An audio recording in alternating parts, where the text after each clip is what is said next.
La corresponde assim, para mitigar schoolgeld, o governo nós tomou uma decisão setembro ano passado e dezembro que acabei passa para ajustar back enorme bedrag. Isso é bom para nós por publicar também cada rato mais e mais. Enorme bedrag é o último viagem que traz um rapport para aumentar isso aqui em 2009. E mais de 10 pico anos, isso aqui para leita ancraco cada 3 anos, botem que aumentar.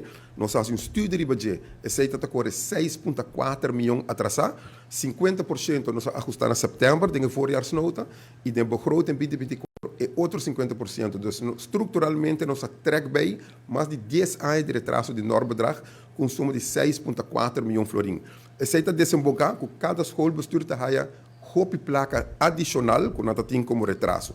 A outro, o governo não pode decidir para o escola bestuur. DPS escola, o governo pode decidir, esse aí nós damos uma opdracht, não está aumentar a escola.